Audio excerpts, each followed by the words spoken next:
உங்களுக்கான ஒரு மோட்டிவேஷனா, அரசு பணி பத்தின அவருடைய அனுபவங்களையும் எல்லாத்தையும் உங்களோட பகிர்ந்துக்கிறதுக்காக சரவணன் சார், டெபுட்டி தாசில்தார் அரியலூர் அவர்களை அன்போடு வரவேற்கிறேன். வணக்கம். அனைவருக்கும் இனிய காலை வணக்கம் மற்றும் தமிழ் புத்தாண்டு நல்வாழ்த்துக்களை தெரிவிச்சுக்கிறேன் சார். இந்த வேலைக்கு காரணமாக நான் கருதக்கூடிய, நான் நினைக்கக்கூடிய, தமிழ்ல சொல்ற மாதிரி எண்ணன்றி கொன்றார்க்கும் உய்வுண்டாம் உய்வுள்ளை செய்நின்றி கொன்ற மகர்க்குங்கிறோம்.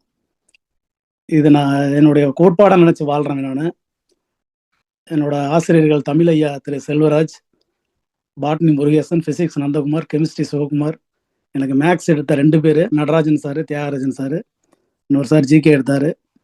அவங்க எல்லாரும் தான் நான் இன்னைக்கு இந்த அரசு வேலையில் இருக்கிறதுக்கு காரணம். நான் படித்தேன், வேலைக்கு வந்தேன்னு நான் எங்கேயுமே பதிவு பண்ணதில்லை. என்னோட ஆசிரியர்கள் வழிகாட்டினாங்க, அதனால நான் இந்த வேலைக்கு வந்தேன். ஏன்னா நானே ஆசிரியர் ஆகணும்னு நினைச்ச ஆள் தான். எனக்கு ஒன்றும் பெரிய லட்சியம்லாம் இல்லைங்க. நான் அதை ராம் சார்லாம் சொல்லியிருக்கிறேன். சென்ட் ஜோசப் காலேஜில் பிஏ தமிழ் படிக்கணும், தமிழ் வாதியாராக போயிடணும், அவ்வளோதான் எனக்கு நான் என்னுடைய கல்லூரி காலங்களில் எனக்கு இருந்த ஸ்கூலில் படிக்கும் போது இருந்தது. அதுக்கப்புறம் மாறி போச்சு. முதல்ல உங்கள் எல்லாத்துக்கும் என்னுடைய மனநிறைந்த வாழ்த்துக்கள். ஏன்னா அனைவரும் ஆசிரியராக முடியாது, ஆசீர்வதிக்கப்பட்டவர்கள் தான் ஆசிரியராக முடியும்னு நான் புக்கில் படிச்சிருக்கிறேன். அதனால நான் நிறைய பேத்துக்கு வகுப்படுத்திட்டேன். இப்போ பாருங்க, நான் ஆசிரியர் ஆகணும்னு நினைச்சேன், ஆனால் நிறைய ஆசிரியர்களுக்கு நான் கிளாஸ் எடுத்துட்டேன். அதாவது என்ன சொல்லுவாங்கன்னா, அன்னை தெரசா பற்றி சொல்லும் போது சொல்லுவாங்க, கருவுற்று இருந்தால் ஒரு குழந்தைக்கும், கருணை உற்றதால் அனைவருக்கும் தாயானாய் அப்படிங்கிற மாதிரி. நான் ஒரு வேலை எங்கேயாவது வாத்தியாரா போயிருந்தேன்னா ஒரு மினிமம் அந்த ஸ்கூலோட என்னோட இது முடிஞ்சிருக்கும். கிட்டத்தட்ட தமிழ்நாடு பூரா போய் கிளாஸ் எடுத்துட்டேன், மோட்டிவேஷன் ஸ்பீச் பேசிட்டேன். என்னால் நிறைய பேர் வேலைக்கு போயிருக்கிறாங்க. அதெல்லாம் எனக்கு இயற்கைக்கு மீறிய சக்தி கொடுத்த ஒரு பெரிய கிஃப்ட் தான். நம்ம ஆரம்பிச்சிடலாம். நான் ராம் சார்ட்டு சொல்லும் போது கூட சொன்னேன், சார் ஒரு 10 நிமிஷம் கிரேஸ் டைம் கொடுங்க, அதுக்கப்புறம் அவங்க வரட்டும்னு. அதில் பரவாயில்ல, நீங்கள் எல்லாமே பஞ்சுவலாக ஜாயின் பண்ணிட்டீங்க. யார் ஒருத்தர் பஞ்சுவாலிட்டியை கரெக்டாக ஃபாலோ பண்ணுறாங்களோ அவங்ககிட்ட இருந்து எல்லாமே நல்லபடியாக நடந்துருங்கிறது தான் எங்கள் அப்பா சொல்லி கொடுத்தது. நான் சார் 9:40க்கே நான் சொல்லிட்டேன், சார் நான் ரெடியாக இருக்கேன் சார் அப்படின்னு. இந்த டயத்தை மாற்றினதுக்காக நீங்கள் எதுவும் வருத்தப்படக்கூடாது. இங்கிலீஷில் ஒரு ஃபேமஸ் ப்ராவர்ப் இருக்கு, get angry with situation not the பர்சன்ங்கிறோம். ஒருத்தர் மேலே கோவப்படணும்னா அவங்களோட சந்தர்ப்ப சூழ்நிலை மேலே தான் கோவப்படணும் ஒழிஞ்சு அவங்க மேலே கோவப்படக்கூடாதுன்னு. எனக்கு 12 மணிக்கு ஒரு மீட்டிங் இருக்குது இன்னைக்கு. 11 மணிக்கு ஆரம்பித்து என்னால் ஒரு டென்ஷனோடய அந்த இதை கடக்க முடியாது. அதனால தான் நான் கொஞ்சம் அட்வான்ஸாக இதை மாற்றினேன். ஏன்னா எங்களோட நேச்சர் ஆஃப் ஜாப் அப்படி தான், எங்களோட ஒர்க்கு அது. நாங்கள் எதுவும் பண்ண முடியாது. ஏன்னா நாங்கள் ரெவன்யூ டிபார்ட்மெண்ட்டு, நாங்கள் தான் அந்த எலெக்ஷன் நடத்துகிறோம். நாங்கள் லீவ் நாள் அதெல்லாம் எதுவுமே சொல்ல மாட்டோம். நான் ஏற்கனவே ஒரு கல்லூரியில் பேசும்போது கூட சொல்லியிருக்கிறேன், என்ன சார் ஞாயிற்றுக்கிழமெல்லாம் வேலைக்கு வர சொன்னாங்க அப்படின்னு கூட இருக்க நண்பர்கள் கேட்பாங்க. இந்த வேலை கிடைக்கவும் தான் கண்ணுக்கு ஞாயிற்றுக்கிழமை தெரியுதுப்பா, இந்த வேலை கிடைக்கலன்னா எல்லா நாளும் ஞாயிற்றுக்கிழமை போயிருக்குன்னு சொல்கிறது உண்டு. வேலை கஷ்டமாக இருக்குன்னு சில பேர் சொல்லுவாங்க, வேலை இல்லைங்கிறது பெரிய கஷ்டம், வேலையில் 1000 கஷ்டம் இருக்கலாங்கிறது புரிஞ்சுக்கிட்டோம்னா இந்த வாழ்க்கை நல்லாயிருக்கும். அந்த 10-10ன்னு சொன்னேன், அதுலேருந்தே போயிடுறேன். நம்ம எல்லாருமே நினைப்போம், நான் இதை கேள்விப்பட்டிருக்கலாம், இருந்தாலும் நான் சொல்கிறேன், டீச்சர்ஸுக்கு இது பொருந்தாது. ஏன்னா அவங்க 9:30 மணிக்கு ஸ்கூலுக்கு போயிடுவாங்க. ஏன்னா 9:30க்கு பீரியட் கூட ஆரம்பிச்சிடும், 9:15க்கு ப்ரேயரில் இருக்கலாம், அதெல்லாம் எனக்கு தெரியுது. ஆனால் அரசு வேலைக்கு போகிறவங்க, என்னை மாதிரி கவர்மெண்ட் அரசு வேலைக்கு போகிறவங்க, ஆசிரியர்கள் நான் சொல்லலை, அவங்க 10 மணிக்கு வேலைக்கு போகணும், 10 நிமிஷம் கிரேஸ் டைம்னு வச்சுருப்பாங்க. இது 10-10ன்னு சொல்லுவாங்க. பட் இது அவ்வளோதான் தெரியும். ஒரு போட்டித் தேர்வுக்கு படிக்கிறவங்க இதை நானே படிக்கவும் தான் தெரிஞ்சுக்கிட்டேன். நான் எங்கள் வாதியெல்லாம் கேட்டேன், ஏன் சார் இது மாதிரி வச்சுருக்காங்கன்னு. அவருக்கும் தெரியாது. நான் நிறைய வாசிக்க ஆரம்பிச்சதுக்கப்புறம் அதை தெரிஞ்சுக்கிட்டேன். உங்களுக்கு ஹிஸ்ட்ரிக்காரங்க இதில் இருக்க மாட்டீங்க, இருந்தாலும் நான் சொல்கிறேன். +2 வரைக்கும் படிச்சிருப்பீங்களே, எப்படியாவது எங்கேயாவது படிச்சிருப்பீங்க. மொத்தம் 565 சமஸ்தானம் இருந்துச்சு. இதில் புதுக்கோட்டை சமஸ்தானத்தை ஆட்சி பண்ண டேட்டன்ஹாம் அப்படிங்கிறவன் தான் அரசு ஊழியர்களுக்கான நடத்தை விதிமுறைகளை உருவாக்கியவன். இன்னைக்கு இருக்கிற எல்லா நடைமுறைகளும் அவன் தான் உருவாக்கணும் அரசு ஊழியர்களுக்கு. அவர் தான் இந்த 10-10ங்கிற டயத்தை உருவாக்குனது. நீங்க உங்க வாட்சில் 10-10ன்னு வச்சு பாருங்க, ஒரு ரைட் சிம்பிள் கிடைக்கும், சரி அப்படிங்கிற ஒரு சிம்பிள், ஒரு டிக் மார்க் கிடைக்கும். ஒரு நாளின் பொழுதை சரி என்ற நேரத்தில் தொடங்க வேண்டுங்கிறதுக்காக தான் இந்த 10-10ங்கிற ஆஃபீஸ் டைமே உருவாக்கப்பட்டது அப்படிங்கிறத நான் படிக்க வந்தபோது தெரிஞ்சுக்கிட்டேன். அதையும் நான் இதில் பதிவு பண்ண நினைக்கிறேன். இன்னொன்று, அதே மாதிரி இன்னைக்கு அம்பேத்கரோட நான் 2 டேட் எப்பயுமே கொஞ்சம் ரொம்ப ஃபாலோ பண்ணுவேன். ஏன்னா நான் கான்ஸ்டியூஷன் கிளாஸ் எடுத்தாலு. உங்க சார் சொன்ன மாரி பிஜிடிஆர்பி ஜிகே கூட சொன்னாங்க. அதுல இருக்க எல்லா யூனிட்டும் எனக்கு அத்துப்படியே தெரியும். எல்லா யூனிட்டும் நான் எடுத்தவன். ஏன்னா நான் டிஎன்பிசி படிச்சவன். அதனால அது இந்தியன் ஹிஸ்ட்ரி இருக்கும், தமிழ்நாடு ஹிஸ்ட்ரி இருக்கும், அப்ரிவியேஷன் இருக்கும், நெறைய இருக்கும். இந்த அம்பேத்கரோட நாள்ல இத தொடங்குனதுல எனக்கு பெரிய மகிழ்ச்சி. ஏன்னா, படிச்சதுனால மட்டும் தான் அம்பேத்கர் சக்சஸ் பண்ண முடிஞ்சத ஒழிஞ்சு வேற எதுவுமே அவர்கிட்ட கிடையாதுங்க. நெறைய இடத்துல நான் வகுப்பு எடுக்கும்போது கூட பதிவு பண்ணியிருக்கிறேன். அரசியலமைப்புல நெறைய இருந்திருக்கலாம். இந்த அம்பேத்கரோட டிராஃப்டிங் கமிட்டி, அதாவது நேரு இருந்தப்ப உருவாக்கப்பட்ட அரசியலமைப்பு வரைவு குழுவுல 7 பேர் தான் இருந்தாங்க. நீங்க நல்லா நெனச்சு பாருங்க. நான் எதுவும் கம்யூனிட்டி ரீதியா சொல்லேன்னு நீங்க நெனைக்க வேணாம். இது எல்லாமே ஹிஸ்ட்ரியில இருக்குது. நான் ஒண்ணும் இதுல திருச்சி சொல்றதுக்கு எதுவும் இல்ல. இதுல மொத்தம் 7 பேர்ல 4 பேர் ஐயங்காரு, ஒரு நாட்டுக்கோட்டை செட்டியாரு, ஒரு முஸ்லீமு, ஒரே ஒரு தாழ்த்தப்பட்ட சமூகத்தை சேர்ந்த அம்பேத்கர் மட்டும் தான் இருக்கிறாரு. 1950ல இவ்வளோ பேத்தையும் மீறி ஒரு வரைவு குழுக்கு அவர் தலைவரா வராருன்னா, படிப்பு தான். அன்னைக்கு உலகத்துல இருந்த 60 நாடுகளோட அரசியலமைப்பு மதிப்பிற்குரிய அம்பேத்கருக்கு நல்லாவே தெரியும். அத வச்சு தான் அவர் இத ஃப்ரேம் பண்றாரு. அத அப்படிதான் உருவாக்குனாரு. ஏன் இத மட்டும் சொல்லிட்டு போயிரணும்னு நான் நெனைக்கிறேன்னா, அம்பேத்கர் ஸ்கூல்ல படிக்கும்போது, பள்ளியில படிக்கும்போது 9த் ஆர் 10த் படிக்கும்போது, ஒரு கணக்கு ப்ராப்ளத்த கூப்பிட்டு சால்வ் பண்ண சொல்றாங்க அம்பேத்கர். ஸ்கூல்ல அந்த வாத்தியார் சொல்றாரு. பின்னாடி உட்கார்ந்திருந்த சமூக ரீதியா ஒடுக்கப்பட்டு பின்வரிசையில உட்கார்ந்திருந்த அம்பேத்கர் தான் நடந்து வந்து இந்த போர்ட்ல இருந்த கணக்க சால்வ் பண்ணி குடுத்துட்டு போறாரு. அப்படி போய் பின்னாடி உட்கார்றாரு. அப்படி உட்காரும்போது பார்க்குறாங்க, அந்த டிஃபன் பாக்ஸ்ல அந்த சாப்பாடுலாம் கீழ கொட்டிட்டாங்க. ஏன்னா, அந்த உங்களுக்கு தெரியாதுல்ல 2 சைடு உட்கார்ந்திருப்பாங்க. நடுவுல டிஃபன் பாக்ஸ் வச்சிருந்திருப்பாங்க. இன்னைக்கெல்லாம் ஸ்கூல்ல பெஞ்ச் போட்டாங்க. இன்னைக்கு நெறைய வசதிலாம் வந்துருச்சு. அது வேற. அப்ப அம்பேத்கர்ட்ட சொல்லியிருக்காங்க, நாங்க ஒரு தாழ்த்தப்பட்டவன் தாண்டிய உணவை சாப்பிட்டு உயிர் வாழ்வதை விட, உயிர் துறப்பது மேலானது என்பதுதான் எங்களுக்கு குடும்பத்துல சொல்லிக் குடுத்துருக்காங்க அப்படின்னு. இதெல்லாம் அவரோட 9த், 10த்ல நடந்து முடிஞ்சிருச்சு. இந்த நாட்டோட அரசியலமைப்பு 26/11/1949ல ஏற்றுக்கொள்ளப்பட்டது. அதே மாரி 26/1/1950ல நடைமுறைக்கு வந்துருச்சு. இது ஏத்துக்கிட்டப்ப ஒண்ணும் இல்ல. நடைமுறைக்கு வருது அப்படிங்கும்போது பார்லிமென்ட்டோட ஜாயிண்ட் செஷன் கூட்டத்துல, இந்திய பாராளுமன்றத்தோட கூட்டத்துல அம்பேத்கர் பேசுறாரு. நெறைய பேசுறாரு. இருந்தாலும் அத முடிக்கும்போது அவர் சொல்றாரு, "நான் பள்ளியில் படித்த காலத்தில் நான் தாண்டிய உணவு தீட்டாகி விட்டது என்று கருதியவனில் ஒருவன் உயிரோடு இருந்தால் கூட, அவன் இன்று நான் தீட்டிய அரசியலமைப்புக்கு கட்டுப்பட்டு நடப்பான்ங்கிறார்." லைஃப்ல சக்சஸ் அப்படிங்கிறது, ஆகச்சிறந்த பழிவாங்கல் அப்படிங்கிறது நீங்க ஜெயிச்சிறது தான். அதுதான் ஆகச்சிறந்த பழிவாங்கல்னு நான் புத்தகத்துல படிச்சிருக்கிறேன். நீங்க ஒருத்தர்ட்ட போய் நீங்க நிரூபிச்சுட்டு இருக்க முடியாது. நீங்க ஜெயிச்சுட்டு போயிருங்க. அதுதான். இன்னொன்னு, நீங்க தாங்க குடுத்து வச்சவங்க. ஏன்னு கேளுங்க. டிஎன்பிசிக்காரன் மாரி நீங்க ஒண்ணும் உலகத்தையே படிக்க போறது இல்லைங்க.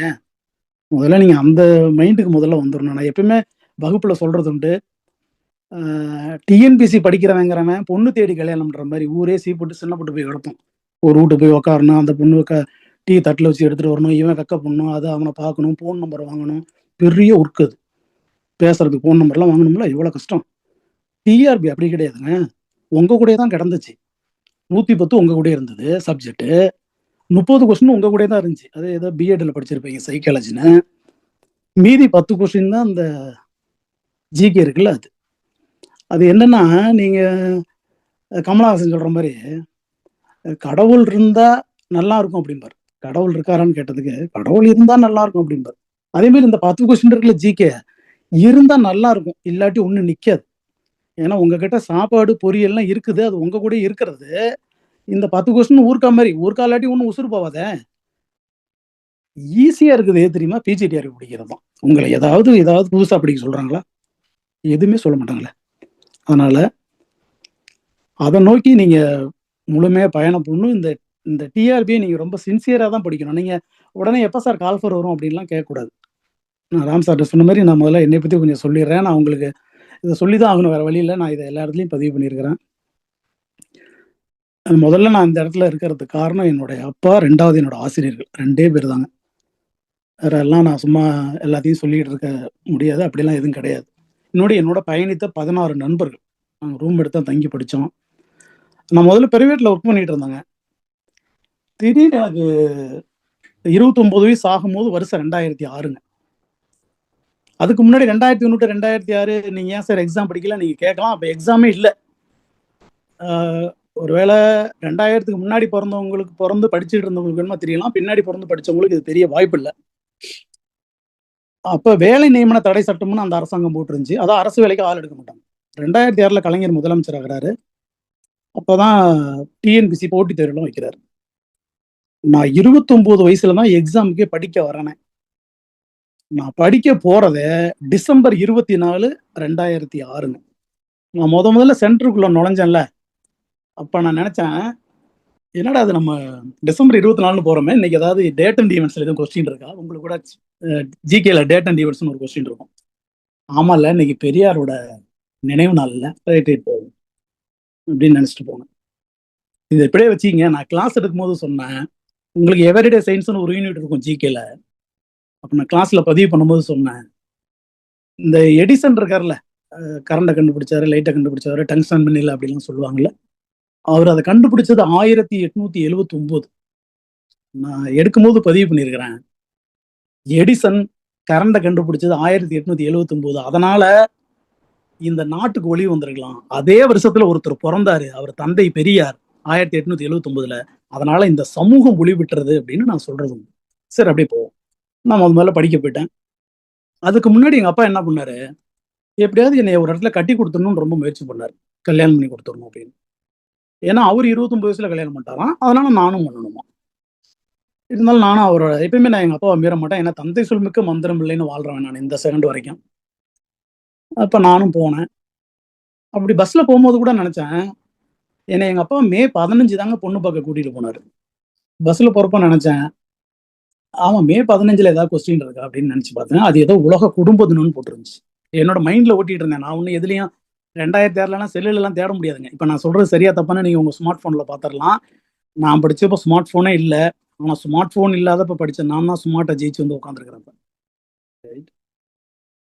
ஒன்றுலையுமே போட்டித் தேர்வு நோக்கி தான் என்னோட கவனத்தை வச்சிருப்பேன். நான் முதல் எக்ஸாம்லலாம் விட்டுட்டேங்க. நான் இல்லைன்னா சொல்லலை. நான் பிஓ ஆவர் தான் என்னோட லட்சியம். அதெல்லாம் விட்டுட்டேன். 18 கொஸ்டின்ல போயிடுச்சு. என்னோட ஆசிரியர் தான், என்ன முருகேசனுங்கிற ஆசிரியர் தான் என்னை வீட்டுக்கு வந்து பேசி என்னை திருப்பி படிக்க கூட்டிட்டு வந்தாரு. அப்புறம் ஒரு 2 வருஷத்துல நான் திருப்பி ஒரு 2 கொஸ்டின்ல விட்டுட்டேன். அப்ப நான் வீட்டுக்கு வந்துட்டேன். எங்க அப்பாட்ட சொன்னேன், அப்பா எனக்கு இது ஒன்றும் ஒத்து வராதட்டுக்கு, நான் தான் இப்போ கிளாஸ் எடுக்க ஆரம்பிச்சிட்டேன், நான் எப்படியும் பொழைச்சிக்குவேன்ப்பா, எனக்கு கொஞ்சம் பேச தெரியும், எப்படியும் நான் பொழைச்சிக்குவேன், அதனால நான் போதும்னு நினைக்கிறேன்ப்பான்னு எங்க அப்பா சொன்னாரு. எப்பா நம்ம ஒரு விஷயத்துல இறங்கணும்னா ஒன்று முடியுன்ட்டு வெளியே வரணும், இல்லை முடியாதுன்ட்டு வெளியே வரணும். வேணான்ட்டு வெளியே வரதை தவிர ஒரு பெரிய முட்டாள்தனம் இந்த உலகத்துல கிடையாது. ஒரு காலத்துல உனக்கு சக்சஸ் வரும், நீ போய் முயற்சி பண்ணிட்டார். நான் அப்பதான் சொன்னேன், எப்பா 40 வயசுனாலும் கவர்மெண்ட் வேலைக்கு போனா தான் கல்யாணம் பண்ணுவேன் சொல்லிட்டு தான் படிக்கவே வந்தேன். இதோட சேர்த்து இன்னொரு கனெக்ட் பண்ணிக்கிறேன். நான் என்னுடைய டிகிரி படிச்சது மணப்பாறையில. என்னோட நேட்டிவ்லாம் அரியலூர் கிடையாதுங்க. நான் துறையூர் பக்கத்துல ரெங்கநாதபுரம் ஒரு வில்லேஜுங்க. நான் எங்க அப்பா எனக்கு சொன்னாரு, கல்லூரியில பஸ் ஏற்றி விடுறாரு துறையூர்ல இருந்து. அப்ப சொன்னாரு, சரவணா இன்னையில இருந்து உன்னோட லைஃப் ஸ்டார்ட் ஆகுது, இன்னையில இருந்து நீ எல்லா விஷயத்திலையும் சரியா இருந்தீன்னா எல்லாமே உன்னை தேடிட்டு வரும்பா, எங்கேனும் உன் வாழ்வில் நீ சறுக்கினால் அனைத்தையும் தேடிக்கொண்டு அலையும் நிலை வரும். அவ்வளவுதான். இன்னை வரைக்கும் நான் ஃபாலோ பண்ற புத்திமதி அதுதான். இந்த செகண்ட் வரைக்கும் என்கிட்ட எந்த கெட்ட பழக்கமும் இல்லை. என் தந்தையின் அனுமதி இல்லாமல், திருமணத்திற்கு பிறகு என் மனைவியின் அனுமதி இல்லாமல் எதையும் நான் செய்யறது இல்லைங்க. அப்படி நான் போயிட்டேன். கல்லூரியில தான் போய் படித்தேன். நான் ரூம் எடுத்து தங்கி சமைச்சு தான் சாப்பிட்ருந்தேன் என்னோட சீனியர் கூட. என் தந்தையின் மீது ஆணையிட்டு சொல்கிறேன், நான் யாரையும் காதலித்ததும் இல்லை, என்னை காதலித்தவர்களை அனுமதித்ததும் இல்லை. என்கிட்ட எந்த கெட்ட பழக்கமும் இல்லை. காலேஜ் கட்டடிச்சிட்டு சினிமாவுக்கு போக மாட்டேன். அப்படியே போனாலும் 6 மணி ஷோ தான் போவேன், அஜித் படத்துக்கு தான் போவேன். நான் அஜித்தோட ரசிகர். இந்த ஈவினிங்ல தான் நண்பர்களை செஞ்சு பேசுவேன். கல்லூரி காலங்களில் ரொம்ப ஒழுங்காக தான் இருப்பேன். அப்படிலாம் படிச்சு முடிச்சு தான் அந்த இடத்துக்கு வந்தேன். திருப்பி நான் அப்புறம் 2012 குரூப் 2ல நான் சக்ஸஸ் பண்ணிட்டேன். பண்ணி ரெவன்யூ இன்ஸ்பெக்டரா செந்துறையில் ஜாயின் பண்ணிட்டேன். அரியலூர் மாவட்டம் செந்துறையில். உமாரணி மேடம் கூட அதில் இருக்கிறாங்க, அவங்களுக்கு தெரியும் அதெல்லாம். எங்க அப்பா எனக்கு 17 வயசுல ஒரு புத்திமதி சொன்னாருங்க. நான் வேலைக்கு வரும்போது எனக்கு வயசு 35ங்க. 18 ஆண்டுகள் கழித்து அந்த பணிக்கு நான் வந்தேன். இடையில நிறைய தோல்விகளை சந்திச்சிருக்கிறேன். 18 எக்ஸாம் எழுதுனேன். நான் டிஎன்பிசின்னு வர கால்ஃபரெல்லாம் எழுதுவேன் அப்படின்னு நான் ஒரு கொள்கை வச்சிருந்தேன். நான் கண்ட வேலைலாம் செய்ய மாட்டாங்க. அந்த சில பேர் இந்த ஸ்டாஃப் செலக்ஷன் கமிஷன் எழுதுவான், பேங்க் எக்ஸாம் எழுதுவான். நான் ஒன்றும் மல்டி இன்டர்நேஷனல் பர்சனாலிட்டி இல்லை. என் அறிவுக்கு என்ன செய்ய முடியும்னு எனக்கு தெரியும். அதனால டிஎன்பிசி மட்டும் தான் எழுதுவேன். எனக்கு துறையூர்ல டிஎன்பிசி சரவணன் தான் பேர். நான் 2006 படிக்க போய் 2012 தான் செலக்ட் ஆனேன். வேலைக்கு வந்துட்டேன். எங்க அப்பா எனக்கு 17 வயசுல ஒரு புத்திமதி சொன்னாரு. அது எனக்கு 35 வயசுல தான் புரிஞ்சுது. என்னோட மனைவி துணை ஆட்சியர் நிலையில ஒர்க் பண்றாங்க. ராம் சாருக்கு தெரியும் நல்லாவே. இப்ப தஞ்சாவூர்ல ஒர்க் பண்றாங்க. ஏன்னா, "நீ எல்லா விஷயத்துலயும் சரியா இருந்தீன்னா, எல்லாம் உன்னை தேடிட்டு வரும்னாரு." என்னை எல்லாம் தேடிட்டு தான் வந்துச்சு. முதல்ல அதுக்கு காரணம் இந்த வேலை. 2வது என்னுடைய ஹேபிட். இப்ப கலரா இருக்கேன், அழகா இருக்கேன்லாம் யாரும் பொண்ணு தர மாட்டாங்க. வேலையில இருந்தேன், அதனால குடுத்தாங்க. ரைட். அடுத்தது நீங்க இந்த டிஆர்பி எனக்கு தெரிஞ்சு, நான் நெறைய இடத்துல போய் கிளாஸ் எடுக்கிறேன். எனக்கு தெரிஞ்சு நான் இப்ப ஜாயின் பண்ணியிருக்கிற இந்த லிங்க்ல இருக்கிற இந்த சென்டர் தான். இதை விட கம்மியான ஃபீஸ் எங்கேயா இருந்தா எனக்கு யாராவது சொல்லுங்க. நான் என்னோட நம்பர் கூட நீங்க ராம் சார்ட்ட வாங்கிக்கங்க.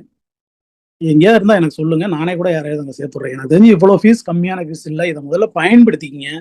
பயன்படுத்திக்கிட்டு நல்லா படிச்சு ஜெயிக்கிறதுக்கான வழிகள பாருங்க. நான் சும்மா இன்னும் ஒரு கொஞ்ச நேரத்துல முடிச்சிடுறேன். எப்படி கொஸ்டின் அணுகணும் என்னன்னு சொல்லிட்டு. பத்தி தான் நான் சொல்லப் போறேன். ஏன்னா, என் கூடயும் ஒருத்தரு என் கூட 16 பேருமே வேலைக்கு போயிட்டாங்க. என் கூட ஒருத்தர் 2 பேர் என் கூட இருந்து டெட் ஒருத்தன் பாஸ் பண்ணி போனான் 2012ல. ஒருத்தன் பிஜிடிஆர்பில போயிட்டான். ஆ நான் பெரும்பாலும் இந்த 10 கொஸ்டின் தான் பார்ப்பேன். ஜிகேல என்ன கேட்டிருக்காங்கன்னு. ஏன்னா, நான் இந்த 140 நான் பார்க்க மாட்டேன். ஏன்னா, நமக்கு அது தெரியாது. அத பார்த்து நம்ம என்ன பண்ண போறோம்ன்னு இருப்பேன். உங்களுக்கு டிஆர்பி காரங்களுக்கு இன்னொரு சௌரியம் கூட இருக்குது. உங்களுக்கு ஒரு கார்பன் காப்பி தரான். நீங்க என்ன கொஸ்டின் அடிச்சீங்கன்னு ஷேர் பண்ணீங்க. நீங்க வந்து பார்த்துக்கிடலாம். டிஎன்பிசிக்காரனுக்கு அந்த ஆப்ஷன் இல்ல. ஏதாவது தெருவுல நிக்கிற மாரி போவான், எழுதுவான், திருப்பி வந்துருவான். அவன் ஏதாவது கொஸ்டின்ல குறிச்சுட்டு வந்து செக் பண்ணா தான் உண்டு. இல்லாட்டி அதுவும் கிடையாது. சரிங்களா? இதெல்லாம் நான் இன்னொன்னு பதிவு பண்ணிடுறேன். நான் கடைசி எக்ஸாம் படிக்கும்போதுங்க, அதாவது இந்த 2010 கால்ஃபர் 11ல எக்ஸாம்.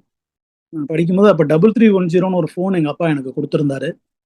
நான் அத கொண்டு எங்க அப்பாட்டயே குடுத்துட்டேன். "எப்பா எனக்கு இந்த ஃபோன்லாம் வேணாம். 6 மாசம் தான் படிப்பேன்.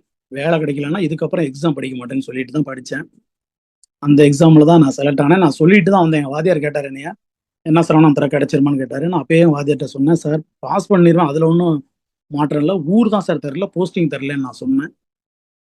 நான் அப்பயும் சொன்னேன், "சார் நான் ஒரு நாளும் நான் பிசி சமூகத்தை சேர்ந்தவன் சார். நான் ஒரு நாளும் இந்த கட் ஆஃப்ல நான் செலக்ட் ஆக மாட்டேன் சார். நான் ஓப்பன் காம்படிஷன்ல செலக்ட் ஆகி இந்த வேலைக்கு நான் போயிருவேன் சார்ன்னு" சொன்னேன். அதே மாதிரி பிசி கட் ஆஃப் 155 இருந்துச்சு. நான் 160 கொஸ்டின் அடிச்சேன் டிஎன்பிசில.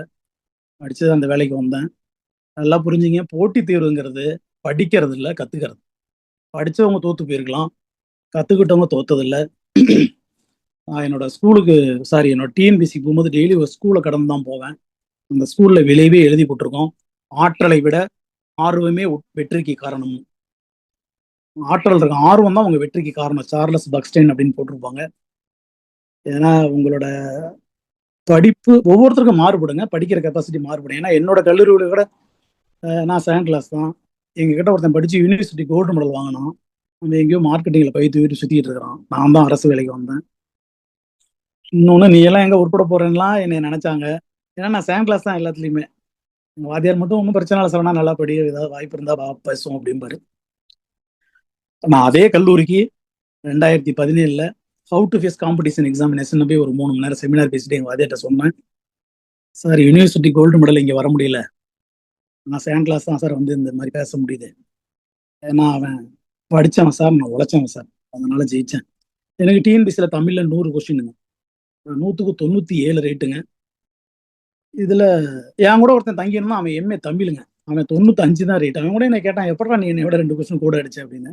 "நீ தமிழ் படிச்சவன்ல, அதனால கம்மியா அடிச்சிருப்பப்பா. நான் தமிழ கத்துக்கிட்டேன். அதனால கூட அடிச்சேன்." நான் எப்பயுமே சொல்றது உண்டு. நான் திருப்பி இங்க பதிவு பண்றேன்னு நினைக்காதீங்க. எனக்கு படிக்கிற நாள்ல மேத்ஸ், கெமிஸ்ட்ரிலாம் அவ்வளவா வராது. நான் ஒரு தடவ மார்க் கம்மியா வாங்கிட்டேன். எங்க வாத்தியார் என்னை கூப்பிட்டாரு. மாடியில கிளாஸ் கீழ தான் உட்காந்துருக்கணும். "வெளிய எட்டி பார்றா" அப்படின்னாரு. பார்த்தேன் ஒருத்தன் ஒரு பெரிய பில்டிங் கட்டிட்டு இருக்கான். ஒரு சாரத்துல அவன் தொங்கிக்கிட்டு கொத்தனார் ஒருத்தர் பூசிட்டு இருக்காரு. ஒரு பக்கெட்டு பெயிண்டிங் ஒர்க்கும் சாரத்துல தொங்கி நடந்துட்டு இருக்கு. "பார்த்துட்டியாடான்னாரு." "பார்த்துட்டேன் சார்ன்னு" வந்து உட்காருன்ட்டாரு. என்னைய ஒண்ணுமே திட்டல. லஞ்ச் டயத்துல திருப்பி என்னை கூப்பிட்டாரு. "என்னப்பா புரிஞ்சுக்கிட்ட?" "நான் உன்னை வெளிய போய் பாருன்னேன். வந்து உட்காந்துக்கிட்டேன். என்ன புரிஞ்சுக்கிட்டேன்னாரு." "சார் நான் படிச்ச ஆர்ட்ஸ் டிகிரிக்கு இந்த கெமிஸ்ட்ரி, மேத்ஸ்லாம் வராதும்மா. எனக்கு வேற எதுவும் வேலை கிடைக்காதா சார்? எனக்கும் வயசு 32 ஆயிருச்சு. நான் ஏற்கனவே வெளிய பார்த்தேன்ல சார். அதே வேலைக்கு தான் சார் நான் போவேன்னு எனக்கு புரியுது சார். நான் இனிமே கொஞ்சம் அ ஒழுங்கா படிக்கிறேன் சார்" அப்படின்னு சொல்லிட்டேன். நான் அதுக்கப்புறம் மேத்ஸ்ல எனக்கு 10 கொஸ்டின் தான் கேட்பான். டிஎன்பிசில இப்ப 25. 10க்கு நான் 8 ரைட்டு. கெமிஸ்ட்ரியில 8 question 6 right. இந்த 14 கொஸ்டின் இல்லைன்னா எனக்கு இந்த வேலை வராது. இதெல்லாம் எனக்கு வராதுன்னா வேலையும் வராது. நீங்க நான் ஏன் இதை சொல்றேன்னா, உங்களோட கம்ப்யூட்டர் சயின்ஸ்ல இல்ல உங்களோட பிஜிடிஆர்பில சில யூனிட் உங்களுக்கு பிடிக்காதுங்க. பிடிக்காது, வராதுன்னா வேலை வராது.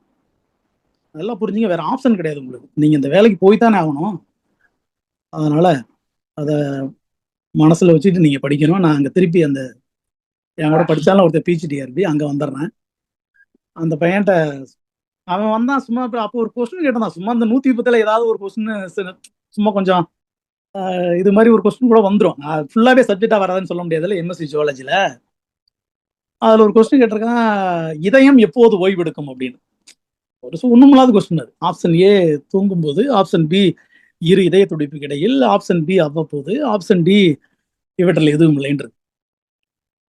என்கிட்ட இருக்கான் எம்எஸ்சி ஜுவாலஜி போட்டிருக்கான், இவற்றில் எதுவும் தூங்கும் போதுன்னு.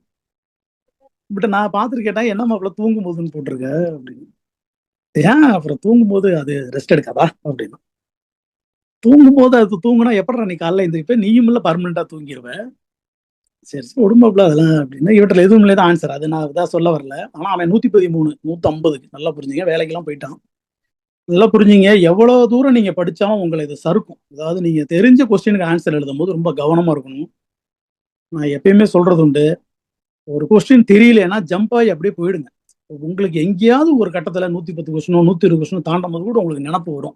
நான் ஏன் இதை எடுத்துக்காட்டா நான் சொல்றேன்னா, நான் டிஎன்பிஎஸ்சி எக்ஸாம் எழுதும்போது உங்களுக்கு தெரியும், சுதேசி இயக்கத்தின் தந்தை வ.உ. சிதம்பரம் பிள்ளைலாம் உங்களுக்கு தெரியும். சுதேசி இயக்கம் 1905லாம் என்னால் இப்போ சொல்ல முடியும். நான் எப்போ கேட்டாலும் இது வேணுமா சொல்லுவேன். ஏன்னா நான் டெய்லி 2 மணி நேரம் படிப்பேன். இப்போ கேட்டாலும் 6 மணி நேரம் ஒரு கிளாஸ் என்னால் எடுக்க முடியும் ஜிகேல. உங்க இருக்க 8 யூனிட்டை 3 மணி நேரமா பிரித்து எடுத்து கொடுத்துட்டு போயிடுவேன் நான். எனக்கு அது எனக்கு படிக்கிறது தான் என்னோட. இந்த ஃபோனை வச்சுக்கிட்டு ரீல்ஸ் பார்த்துட்டு தெரியறது இதெல்லாம் எனக்கு சுத்தமாக பிடிக்காது. இந்த ஃபோன்லாம் நான் ஆஃபீஸுக்காக வச்சிருக்கிறேன், மெசேஜுக்காக பார்க்கறதுக்காக ஃபாலோ பண்ணுறதுக்காக வச்சிருக்கிறேன். அதனால நான் படிக்கிறாலே எனக்கு அதனால அதில் பிரச்சனை இல்லை. எனக்கு ஃபர்ஸ்ட் இது தெரியல. நான் சுதேசி இயக்கம் தெரியலன்னு நான் சொல்ல வரல. நல்லா புரிஞ்சுக்கிங்க. இந்தியாவிற்கு வெளிநாட்டு தொடர்புகளை அளிக்கும் நிறுவனத்தின் பெயர் என்னன்னு கேட்டான். எனக்கு தெரியாது. நான் போயிட்டே இருக்கேன், அது பாட்டுக்கு ஜம்ப் பண்ணி போகுது. ஒரு கொஸ்டின்ல கேட்கறான், சுதேசி இயக்கத்தின் தந்தைன்னு கேட்கறான். சுதேசினா ரைட், ஓகே. அப்ப எனக்கு ஒரு நினப்பு வருது, ஓ சுதேசினா உள்நாடு, விதேசினா வெளிநாடுன்னு ஒரு நினப்பு எனக்கு அங்க வருது. திருப்பி நான் ஜம்ப் பண்ணி முன்னாடி வரேன். அதுல பிஎஸ்என்எல் விஎஸ்என்எல் இருக்குது, எம்டிஎன்எல் இருக்குது. அப்ப நான் விஎஸ்என்எல்ங்கிற ஆன்சரை போடுறேன். ஏன்னா விதேசி சஞ்சார் நிகாம் லிமிடெட்ங்கிற கம்பெனி தான் வெளிநாட்டு தொடர்பு. சுதேசினா உள்நாடு, விதேசினா வெளிநாடுங்கிறது அங்கதானே நான் தெரிஞ்சுக்கிறேன். அதனால இதெல்லாம் நீங்க உங்களுக்கு சொல்றது இப்ப கொஞ்சம் இதா இருக்கும். எங்களுக்கு ஒரு கொஸ்டின் கேட்டேன், வில்லேஜ் என்ற சொல்லுக்கு சரியான தமிழ் சொல் காண்கன்னு. நானும் என் கூட என் ஃப்ரெண்ட் எல்லாம் வந்தான். பட் அவன் கிராமம் போட்டுவிட்டு ரைட்டுன்னு என்கிட்ட வாதாடுறான். அவன் அதுக்கு என்ன சொல்றான், என்ன மாப்பிள்ள நம்ம அந்த ஊரை தாண்டி வரும்போது கிராம ஊராட்சின்னு போட்டுருந்துச்சு, நீ பார்க்கவே இல்லை, நீ தப்பா அடிச்சிட்டேன்னா. பட் ஆனா சரியான ஆன்சர் சிற்றூர் தானே சரியான தமிழ் சொல். எங்க உங்களுக்கு இந்த நினப்பெல்லாம் வரும்னா, ஆரிய நாகரிகம் கிராம நாகரிகம்னு ஹிஸ்டரியில இருக்குது. கிராமங்கிற சொல் ஆரியர்கள் வட இந்தியில இருக்கும்போது கிராமங்கிற சொல் எப்படி தமிழ் சொல்லா இருக்கும்? 6வது தமிழ் புக்ல அறிஞர் பொருள்ல இருக்கிற வார்த்தையை படிக்காமலாம் பரீட்சைக்கு போக முடியாது. இந்த பரீட்சை உங்களுக்கு அறிவு இருக்கா இல்லையான்னு சோதிக்கிறதுக்கு இல்ல. உங்களுக்கு அறிவு இருக்குது, நாலேஜ், யூ ஆர் நாலேஜ், அதை பத்தி பிரச்சனை இல்லை. பிரசன்டேஷன் என்ன பண்றீங்க 3 மணி நேரத்துல, அதுக்குதான் இந்த இது வருது. ஒரு நல்லா புரிஞ்சுங்க. நீங்க மாடல் கொஸ்டின் எடுக்கலாம், எது வேணுமா செய்யலாம். 4 கொஸ்டினுக்கு 4 ஆப்ஷன் இருக்குது அப்படின்னா, ஒண்ணுல முதல் பானிப்பட்டு போர் நடந்த ஆண்டுன்னு ஒரு கேள்வி கேட்கறாங்க. ஹிஸ்டரியில 1726, 1556, 1761, 1764ன்னா நீங்க எனக்கு ஞாபகம் இருக்கு சார், கிபி 1526ன்னு போட்டுட்டு வந்துடலாம். பட் பிராக்டிஸ் பண்ணும்போது 3 ஆப்ஷனுக்கு என்ன கொஸ்டின் இருக்குன்னு தேடினீங்கன்னா 150 கொஸ்டினுக்கு நீங்க ஆன்சர் தேடும் போது குறைஞ்சபட்சம் உங்களுக்கு இன்ட்டு 4ஆல பெருக்குன்னா 600 கொஸ்டினுக்கான ஆன்சர் கிடைக்குமே. இதை விட பெஸ்ட் படிப்பு என்ன இருக்க போகுது? அதனால நீங்க எப்படி படிக்கிறீங்கிறதுக்கு தான் இந்த வேலை. நீங்க முதல்ல ஒண்ணு தெரிஞ்சுங்க, ஒரு விஷயத்த முதல்ல ஒன் வேர்டா படிக்கிறதெல்லாம் நிறுத்திடுங்க. வாழ்க்கையில ஜூஸ் குடிக்கிறது ஈஸிங்க, ஏன்னா அது எவனோ ஒருத்தன் போட்டு தருவான். பழத்தை வாங்கி உரிச்சு சாப்பிட்டு பாருங்க, அது கஷ்டம். போட்டித் தேர்வு படிக்கிறவன் பழத்தை வாங்கி உரிச்சு சாப்பிட்ற மாதிரி ஒழுங்கா தான் படிக்கணும். எல்லாத்தையும் படிக்கணும். நீங்க ஜிகே நீங்க இந்த 140ல ஸ்ட்ராங்கா இருந்தா யாரோட உதவியும் உங்களுக்கு தேவையில்லைங்க, எதுவுமே தேவையில்லை. அதனால அதை நீங்க கவனம் செலுத்து படிக்கணும்னு கேட்டுக்கிறேன். நான் உங்களை ஒரு 2 கேள்வி கேட்டுட்டு என்னோட செஷனை முடிச்சுக்கலாம்னு நினைக்கிறேன். யாராவது ஒருத்தர் சொல்லுங்க, எனக்கு ஏடிஎம்க்கு என்ன அப்ரிவேஷன்? யார் வேணுமா சொல்லலாம். ஏடிஎம் போய் பணம் எடுக்கிறோம்ல, சொல்லுங்க சார். சார் எனி டைம் மணி சார். அதான் இல்ல 2 ஆப்ஷன் சொல்லிருக்கீங்க. வெயிட் பேசி நீங்க எனி டைம் மணி சார். எனி டைம் மணி சொல்லிருக்கீங்க. ஒரு நிமிஷம் நான் பேசிடுறேன். ஆட்டோமேட்டிக் டெல்லர் மிஷின் சொல்லிருக்கீங்க. பாருங்க சார், உங்களுக்கு அப்ரிவேஷன் ஒரு யூனிட் 6வது யூனிட்டா இருக்கும்னு நினைக்கிறேன். நீங்க சொன்னது ரெண்டுமே தப்பு தான். ஏன்னா அது ஆட்டோமேட்டட் டெல்லர் மிஷின். டெய்லி போய் ஏடிஎம் யாரும் ப்ராசஸ் பண்றது இல்ல. அது ஆட்டோமேட்டட் டெல்லர் மிஷின் தான். நல்லா புரிஞ்சுங்க. சின்ன சின்ன விஷயத்துல நீங்க கவனம் செலுத்தலைன்னா இந்த ஒரு கொஸ்டினால என்ன சார் ஆயிரும் நீங்க நினைக்கலாம். நானே 2 கொஸ்டின்ல வேலையை விட்டுருக்கிறேன். நான் கடைசியா எழுதி போன எக்ஸாம்ல தெரிஞ்ச கொஸ்டின்ல தப்பு பண்ணல, அதனால நான் கவர்மெண்ட் வேலைக்கு போனேன். அவ்வளவுதான். நான் ஒன்றும் பயங்கரமான இன்டெலெக்சுவல்லாம் கிடையாது, பயங்கர நாலேஜான ஆள் அப்படிலாம் கிடையாது. நான் போட்டித் தேர்வுக்கு படிக்கும் போது ரொம்ப சின்சியரா படிப்பாங்க. நான் பகலில் தூங்கியதும் இல்லை, இரவில் கண் விழித்து படித்ததும் இல்லை. எந்த சூழ்நிலையிலையும் என்னுடைய பயாலஜிக்கல் கிளாக்கை நான் என்ன பண்றது, பிரேக் பண்றதே இல்லை. மனிதனா இப்படிதான் இருக்கணும். நைட்டு தூங்கணும், காலைல 10 மணிக்கு படிப்பேன், 4:30க்கு எந்திரிப்பேன். காலையில 5 to 7 சயின்ஸ் தான் படிப்பேன். ஏன்னா எனக்கு சயின்ஸ் கொஞ்சம் வராது. மற்ற நேரத்துல நான் எனக்கு என்ன தோணுதோ அதை படிப்பேன். ஒரு நாளைக்கு 2 மணி நேரம் தமிழ் படிப்பேன். ஏன்னா தமிழ்ல தான் 100 கொஸ்டின் கேட்பான். என்ன தெரியும் என்ன கேட்பான்னு தெரியறதுல தான் 2 மணி நேரம் படிக்கணும். என்ன வேணுமா கேட்பாங்கலாம் 6 மணி நேரம் படிச்சா போதும். அப்படின்லாம் நான் ஒரு இதை வச்சிருந்தேன். நான் சமூக வலைதளங்கள்லாம் எனக்கு இல்லை. நான் எப்பயுமே அதுல இருந்து கொஞ்சம் ஒதுங்கி தான் இருக்கிறேன். அதனால இன்னொரு கேள்வி கேட்கறேன்னு சொல்லியிருந்தா கேட்டுருவோம். தாஜ்மஹால் எங்கங்க இருக்கு? ஆக்ரா. எங்க? டெல்லியால ஒரு நிமிஷம் அந்த மைக் ஆஃப். டெல்லின்னு தான் சொல்லுவாங்க. பட் ஆனா நமக்கு என்ன சொல்லியிருப்பாங்க ஸ்கூல்ல, டெல்லிக்கு போனா தாஜ்மஹால் பார்க்கலாம் சார் அப்படிதான் சொல்லுவாங்க. ஆனா தாஜ்மஹால் உத்தரப்பிரதேசத்துல இருக்குது, யமுனை நதிக்கரையில். நீங்க சொன்ன மாதிரி ஸ்டேட் அது, டெல்லி கிடையாது. ஏன்னா டெல்லியில இருந்து 400 கிலோமீட்டர் போகணும். ஒண்ணுமே இல்லாத கொஸ்டின் அது. நீங்க எழுதிட்டு வரும்போது நினைப்பீங்க எவ்வளவு ஈஸியா கேட்டிருக்காங்கல்ல, தாஜ்மஹால் போய் எங்க இருக்குன்னு கேட்டிருக்காங்க, இது போய் ஒரு கொஸ்டின் தான் அப்படின்னு. நல்லா புரிஞ்சுங்க. நீங்க ஒரு கொஸ்டின் தான் தொடுறீங்க அப்படின்னா அந்த புள்ளி வைக்கிறீங்களா, அது உங்க வாழ்க்கைக்கான புள்ளி நினைச்சிட்டு தான் வைக்கணும். அது உங்க சப்ஜெக்டா இருக்கலாம், ஜிகேவா இருக்கலாம், சைக்காலஜியா இருக்கலாம், இல்ல உங்க கம்ப்யூட்டர்ல எந்த கொஸ்டின் வேணுமா இருக்கலாம். ரொம்ப கவனமா தான் இதை நல்லா புரிஞ்சுங்க. இந்த பரீட்சையில உங்களோட ஸ்பான்டேனியஸ் மைண்டுக்கு தான் வேலை கிடைக்க போகுது ஒழிஞ்சு உங்களோட படிப்புக்கு வேலை கிடைக்காது. புரிஞ்சு நீங்க எப்படி நீங்க ரொம்ப கவனமா தான் அந்த எக்ஸாம் அணுகணும். எல்லா விதத்துலயுமே நான் சொல்றேன். நீங்க ஏதாவது நான் என்ன உங்களுக்கு என்ன ஒரு இது கேட்கணும், உங்களுக்கு ஒரு விஷயம் ஒன்று சொல்லணும், அதோட நான் என்னோட ஸ்பீச்சை முடிச்சிருவேன். ஏன்னா நானும் 11 மணிக்கு இருந்து கிளம்பி போகணும், சொல்லிடுறேன். நான் ஒரு கேள்வி கேட்குறேன், நீங்க சொல்லலாம். சும்மா வச்சுக்கோமே, எனக்கு உடம்பு சரியில்லைன்னு வச்சுக்குவோம். நான் டாக்டர்கிட்ட போயிருக்கிறேன், எனக்கு உடம்பு சரியில்லை. டாக்டர் என்ன சொல்றாரு, தம்பி உனக்கு இது மாதிரி கொஞ்சம் உடம்பு சரியில்லாம இருக்குது, உனக்கு நான் ஒரு 6 மாத்திரை தரேன், ஒவ்வொரு 1.5 மணி நேரத்துக்கும் ஒரு மாத்திரையை போடு, சரியா போயிடும், நாளைக்கு வந்து என்னை பாருன்ட்டார். அப்படின்னா 6 மாத்திரை சாப்பிட்றதுக்கு நான் எவ்வளோ நேரம் எடுத்துக்குவேன் சார்? ஒவ்வொரு 1.5 மணி நேரத்துக்கு ஒரு மாத்திரை சாப்பிடணும். 6 மாத்திரை சாப்பிட 9 மணி நேரம். 9 மணி நேரம். ரைட். இப்போ நம்ம கொஸ்டின் படிச்சதுமே நமக்கு 9 மணி நேரம்னு தோணும். ஏன்னா ஏன் ஆப்ஷன்லேயே 9 மணி நேரம் இருக்கும், போட்டுருவோம். இப்போங்க நான் டாக்டர்கிட்ட போயிட்டேங்க, டாக்டரை பார்த்துட்டேன், அந்த தான் 6 மாத்திரை போட்டுட்டாரு. நான் மாத்திரையை சாப்பிட்றதுக்கு 1.5 மணி நேரம் உட்காந்துருப்பேனா? டாக்டரை பார்த்துதான் மாத்திரையை போட்டுக்கோனே. அப்போ 6 மாத்திரை சாப்பிட்றதுக்கு 7.5 மணி நேரம் தானங்க ஆன்சரு. இந்த 7.5 மணி நேரம் டி ஆப்ஷன்ல இருக்குங்க. நான் சொல்றது கரெக்டா இல்லையா? யாருக்காவது இதுல மாற்று கருத்து இருக்கா?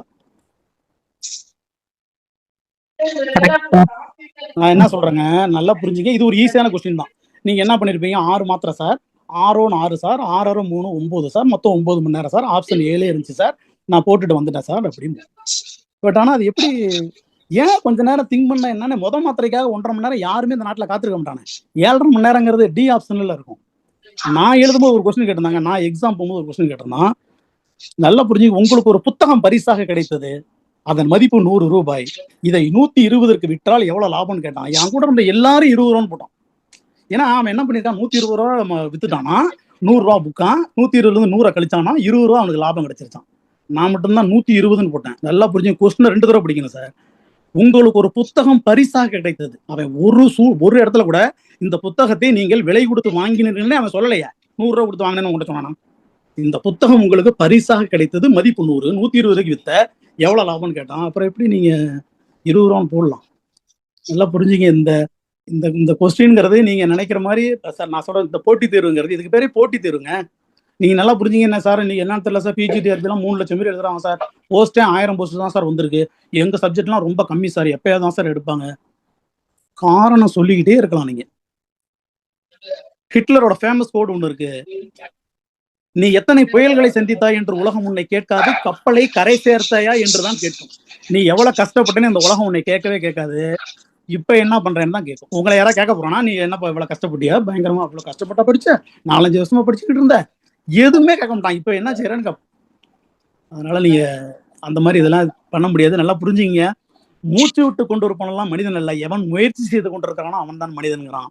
அதனால நீங்க நல்லா படிங்க. நான் உங்களுக்கு இன்னும் ஒரே ஒரு கதை மட்டும் சொல்லணும்னு சொல்லிட்டு நான் இதை முடிச்சிருவேன். நீங்க இப்பெல்லாம் நிறைய வாட்ச் இருக்கு. வாட்ச்னா நீங்க ஏகப்பட்ட வாட்ச் வந்துருச்சு, நிறைய ஸ்மார்ட் வாட்ச் வந்துருச்சு, நிறைய விதமான வாட்ச் வந்துருச்சு. ஆனா ஆரம்பத்துலலாம் வாட்ச் கிடையாது. எங்க வீட்டுக்காரமா கூட எனக்கெல்லாம் ஒரு ஸ்மார்ட் வாட்ச் வாங்கி தரேன்னு தான் சொன்னுச்சு, நான் வேணான்ட்டேன். ஸ்மார்ட்டா இருக்கிற எனக்கு எதுக்கு இன்னொரு ஸ்மார்ட் அப்படின்ட்டு வேணான்ட்டேன். அது வேற. 2 பேரை கூப்பிடுறாங்க. நான் சொல்றதெல்லாம் ஒரு வாட்ச் முதல்ல இந்த பெரிய வாட்ச் வீட்டுல கிடக்கும் பாருங்க, அது மாதிரி. ஒருத்தர் போறாரு, ஒரு வில்லேஜுக்கு விற்க போறாரு. அப்ப உள்ள நுழைஞ்சதுமே அவர் வாட்ச் எடுத்துட்டு போறாரு, ஒரு 300 வாட்ச் ஒரு வச்சு வண்டியை வச்சு எடுத்துட்டு போறாரு. வாடா தம்பி, என்ன 12 மணிக்கெல்லாம் அந்த பக்கெட் அப்படின்னு இருக்காங்க ஊர்ல இருந்தவங்க. இவன் எப்படி வாட்ச் விற்பான்? என்ன அவனை பார்க்கறது முன்னாடி இவன் டைம் சொல்றானே, ஏன்னா இவன் சூரியனோட நிழலை பார்த்தே டைம் சொல்ல கத்துக்கிட்டான். முடியாதுன்னு வந்துட்டான். 2வது ஒருத்தனை செலக்ட் பண்ணாங்க அந்த கம்பெனி. அவன் இங்க இருந்து போனான், அவனாலையும் விற்க முடியல. நல்லா புரிஞ்சுங்க, அவனாலையும் முடியல, அவனு வித்துட்டான்னு நான் சொல்ல. அவன் வீட்டுக்கு ஒரு வாட்ச் ஃப்ரீயா கொடுத்தான், வச்சுங்க, என்னால திருப்பிலாம் எடுத்துட்டு போக முடியாதுன்னு வச்சுட்டான். அவங்களும் அப்படியே அதை படிப்படியா பார்த்து மணி பார்க்க கத்துக்கிட்டாங்க அவனுங்களே. ஒரு வருஷம் கழிச்சு திருப்பி வந்தான்.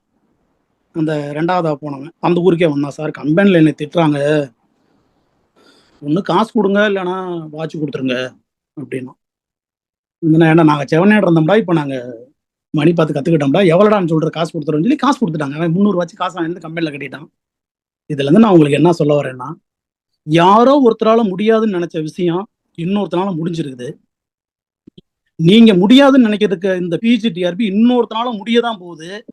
அந்த முடியறது நீங்களா இருக்கணும்னு நினைச்சுதான் நான் இவ்வளவு நேரம் பேசினேன். உங்கள் அனைவருக்கும் என்னுடைய நன்றியும் வாழ்த்தும். வெற்றி பெற்று உங்களை ஒரு ஆசிரியரா நான் எங்க வேணுமோ சந்திப்பேன். அதற்கான நாளை எதிர்நோக்கி காத்திருக்கிறேன். வாய்ப்புக்கு நன்றி. வணக்கம்.